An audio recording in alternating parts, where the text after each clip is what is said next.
الراعي الرسمي للمة الحلوة، أكتر أكلة بنلم حبايبنا ونتجمع عليها وهي الفسيخ، والنهارده بقى معايا فسيخ مش أي فسيخ، حاجة كده مزبدة وكمان جيت أفتحه لقيت جواه الدهب الأصفر، أيوه زي ما باقول لكم كده نسمي بالله كده ونصلي على الحبيب المصطفى، اللهم صل وسلم وبارك على حبيبي وشفيعي رسول الله محمد، وتعالي بقى أما أوريكِ الدهب الأصفر اللي أنا لقيته داخل الفسيخ بتاعي، هو ده. فسيخ مبطرخ حاجة كده اللهم بارك، تحفة. نستمي بالله زي ما اتفقنا ونصلي على الحبيب المصطفى عليه أفضل الصلاة والسلام، وتعالوا بقى نعمل مع بعض أحلى فسيخ في البيت والنتيجة 10 على 10. أول حاجة معاه طبعًا وأهم حاجة تشتريها إنِّك تاخدي بالِك إن في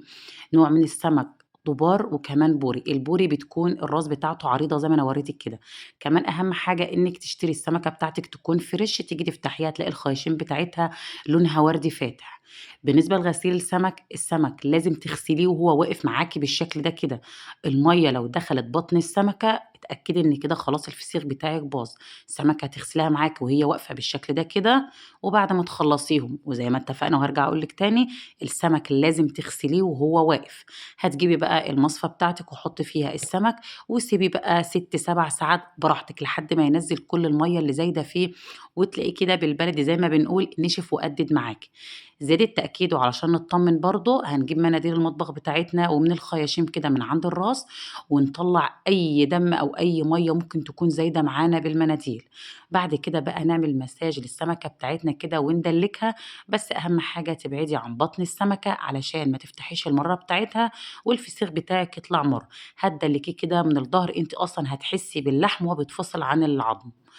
بعد كده لكل كيلو من الفسيخ هياخد معاكِ كيس من الملح اللي هو بيتباع تقريبًا ب4 جنيه، ولو أنتِ هتستخدمي الملح الخشن أو ملح الرشيدي هتستخدمي من 400 ل500 جرام، وكيلو الفسيخ هياخد معاكِ معلقة من الكركم، ولو حابة تضيفي شطة يبقى نُص معلقة، بس ده اختياري. هتجيبي بقى السمكية بتاعتِك وتحشيها من عند الراس، شوفي لحد ما تستغيث منِّك وتقول لِك خلاص أنا ما عادش فيّا مكان، لحد ما تلاقي الراس فتحت معاكِ خالص بالشكل ده كده، تمليها ملح وكمان من بُق السمكة كده تدخّلي الملح بالكركم جوّاها، بالشكل ده كده. هتجيبي بقى كيس هتنزلي برشة كده من الملح بالكركم اللي إحنا عملناها، وبعد كده هتحطّي السمك بتاعِك راس وديل، يعني عكس بعضه، وبين كل رَصّة ورَصّة هترشّي برضه رشة من الملح والكركم اللي إحنا عملناه، وكيلو الفسيخ هياخد معاكِ أقل من ربع كوباية من الزيت، يعني حوالي كده 3 أو 4 معالق كبار من الزيت على الوش بالشكل ده، وقفّلي بقى شوفي قفّلي كويس جدًا، يعني حوالي كده من 5 ل6 أكياس، يعني حاجة بنعملها في البيت أكيد مش هنستخسر كام كيس نعملهم فيها. أنا كده حطيتهم الأول في أكياس بيضا، وبعد كده أكياس سمرا علشان تقفل عندي أي هوا ممكن يدخل للفسيخ بتاعي، وبالاسترتش بقى أو الشيكرتون لو عندِك وقفّلي شوفي جبّسي الفسيخ بتاعِك ده كويس جدًا، أهم حاجة إنِّك تجبّسيه لحد ما يبقى معاكِ بالشكل ده كده. لو أنتِ في الشتا هيقعد معاكِ من 10 ل15 يوم على حسب حجم السمكة بتاعتِك، لو أنتِ في الصيف 5 أيام بالضبط وتفتحيه عليه، يطلع معاكِ بالشكل ده كده، الله أكبر! حاجة كده مزبّدة، ملحّمة، حاجة نضيفة قبل أي حاجة طبعًا معمولة في البيت وأنتِ عارفة أنتِ عاملاها إزاي، يعني ضامنة أنتِ بتأكّلي ولادِك إيه، ويا سلام بقى لمّا يطلع حظِّك كده بسمكاية أو فسيخاية مبطرخة، البطروخ بتاعها ده بقى في حتّة تانية، حاجة كده الله أكبر.